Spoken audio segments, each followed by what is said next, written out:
We are 48 hours from the first debate between Vice President Kamala Harris and Donald Trump. And while Harris and her team have been preparing, Trump's incoherence has only gotten worse by the day, and that is not a good sign for Tuesday. They're going to say if Leon's going to send up a rocket. Can you imagine you're a parent and your son leaves the house and you say, Jimmy, I love you so much. Go have a good day in school. And your son comes back with a brutal operation. You take a look at bacon and some of these products, and some people don't eat bacon anymore. This was caused by their horrible energy wind. Trump's ramblings have gotten so tiresome and so meandering that it's no surprise his own supporters are literally leaving his rallies early. It is clear at this point that Trump, who has long prided himself as a showman, is losing the room. MSNBC columnist Zishan Alim summed it up well, saying Trump has been embedded in the public consciousness as a rule breaker for so long that it can be easy to forget how far he is from fulfilling the basic requirement of a politician to speak clearly. Last week, we saw what was arguably the most egregious example when Trump did a Q&A session at the Economic Club of New York. Watch. If you win in November, can you commit to prioritizing legislation to make childcare affordable?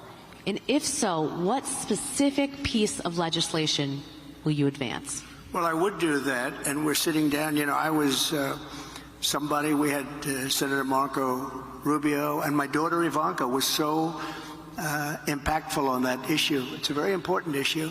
But I think when you talk about the kind of numbers that I'm talking about, that because look, childcare is childcare. There's something, you have to have it. In this country, you have to have it. But when you talk about those numbers compared to the kind of numbers that I'm talking about by taxing foreign nations at levels that they're not used to, but they'll get used to it very quickly. And it's not going to stop them from doing business with us, but they'll have a very substantial tax when they send product into our country.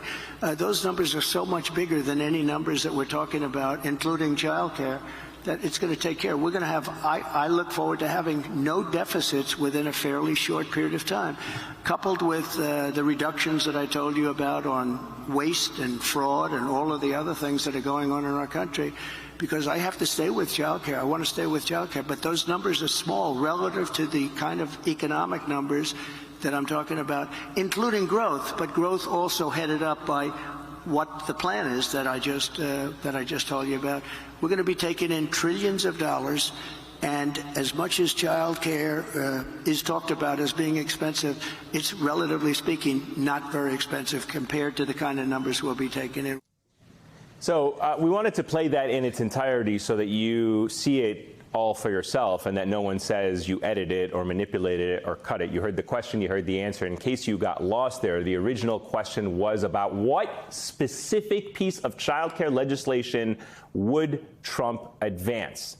Something a politician, a presidential candidate should be able to answer pretty easily if he had a piece of legislation that he was aware of. This wasn't a rally filled with his diehard supporters. This was a room of economic experts wanting to hear him explain his policies and legislation. Since then, top economic thinkers, including the woman who asked him that very same question, have blasted Trump's incoherent word salad. So once again, he's lost the room. But if you didn't watch that with your own eyes and instead relied on legacy media outlets for the interpretation, for the story, you might have been left with a totally different perspective. Instead of focusing on Trump's non-answer, outlets like the New York Times, Politico, the Associated Press all presented the bizarre spectacle as if it was a normal policy-driven speech focused on tariffs, low taxes, and supposed explosive economic growth. We are now nearly 10 years into covering Donald Trump, and the media is still choosing to sanitize Trump's nonsensical ramblings to make them more palatable for the voter. The same media that rightfully did not shy away from covering President Biden's age and mental acuity at every turn. I mean, there cannot be a pass for the man exhibiting the same obvious decline and be given a free pass. The stakes are simply too high. Let's bring in my panel for the hour. Molly Jong-Fast, MSNBC political analyst, Vanity Fair special correspondent, and host of the Fast Politics podcast. Tara Satmeyer, co-founder and CEO of the Seneca Project and former GOP communications director. Tom Nichols, staff writer for The Atlantic. It's great to have all three of you with us. Molly, I'll start with you.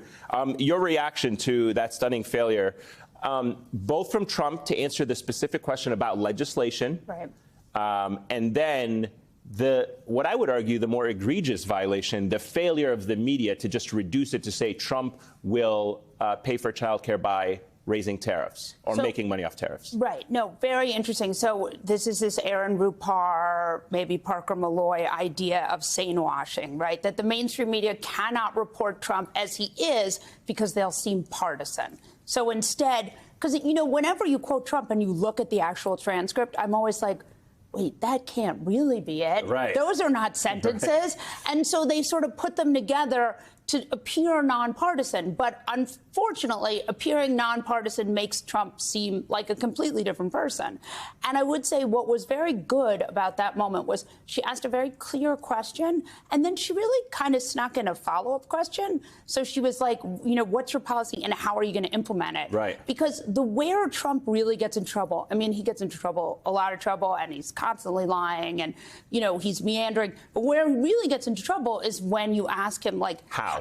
Yeah. Right? So, you know. Yeah, because it was like, build the wall. How? Right. Mexico's going to pay for it. Didn't happen. Right. And so this is how. Tariffs, Ivanka, childcare is childcare. Rubio. Yeah, right. Rubio. Yeah. Tara, Trump loves to boast about his rallies, but as we showed, even his supporters have started to tire of him. They're leaving early. You saw the flatlining of the RNC when he took the stage for, I guess, close to 2 hours. He recently held a rally in Pennsylvania, and by the end of it, a large number of the arena's 8,000 seats were empty. Is the rambling turning them off, or is it just because it's the same old, tired playbook? I think it's a bit of all of the above.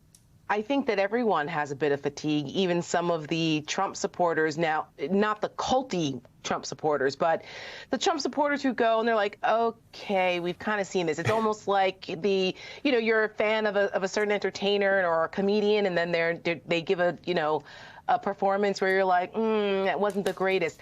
People are just tired of it because he doesn't have any new material. That's the bottom line. He keeps repeating the same things over and over and over again, and they're looking for more. And when he tries to give more, then we hear the absolute insanity.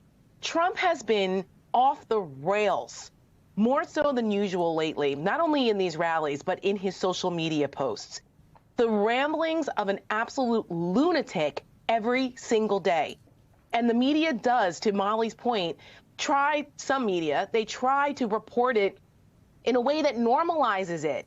There's no normalization of Donald Trump putting out these threads where he's threatening to jail donors, jail people who, election officials, people he's threatening mass deportations. He's threatening cease and desists to do what? I don't know. You don't get to just cease and desist people because you don't like what they're doing or you're mad at them. I mean, it's insane. And yet there's very little coverage of it. Well, that's just Trump being Trump. No, that would be fine if he were still the reality show host on The Apprentice. Yeah, but he's not 10 years he's into running it.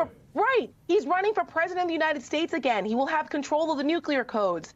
This is a problem, and it's why people are able to say, well, I might not like him, but I like his policies. Well, what policies are those? And you don't get to excuse the fact that he's a horrible person and think that separates his ability to govern. They are interconnected. So stop giving people a pass for still supporting someone that is this dangerous to our country. That's why you saw a Republican woman was interviewed recently and asked why she was supporting Kamala Harris. And she said, because she's a normal human being. Right. That normalcy is refreshing to so many people.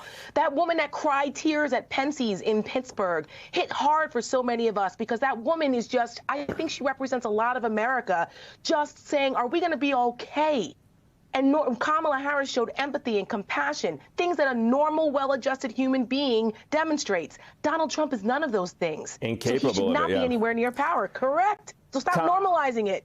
Tom, you'd think a child care question would be a simple question to answer. So give me your thoughts on how revealing was this moment, or is it not revealing at all in the sense that his base, people who are probably not diehard followers of politics, wouldn't have watched it, even though that clip did go viral. They're probably just reading the headlines, as I mentioned, whether it's in the New York Times or other news sites, that just kind of, sane-washed it, as Molly said. What's revealed is he doesn't care about policy. His followers don't care about policy. Something both Molly and Tara brought up. Tara's point about people saying, well, I like his policies. That's nonsense. That's top cover for them saying, I just like the fact that he makes people mad and he hates the people I hate, because his policies change insofar as he has any every 30 seconds. And that notion that, well, we have to talk about Trump's policies goes to Molly's point that a lot of reporters, I think, they find themselves saying, well, I can't write this. I can't write that the GOP nominee is this unhinged, emotionally unstable, deeply messed up person. I'm a serious person, and serious people write about policy, so therefore I have to write about policy, which means I have to ignore Donald Trump and write about Democrats because they're the only ones putting forward policy. And the Republicans are making hay out of that. They are constantly saying you have to go, you have to drill down deep on Kamala Harris's policies. And then when they turn to Donald Trump, so what's your policy? And he says, well, it's something, it's important, looking at it strongly. More is coming. Marco Rubio, sharks, batteries, stuff. 2 weeks. We'll hear it in 2 weeks, right? Yeah.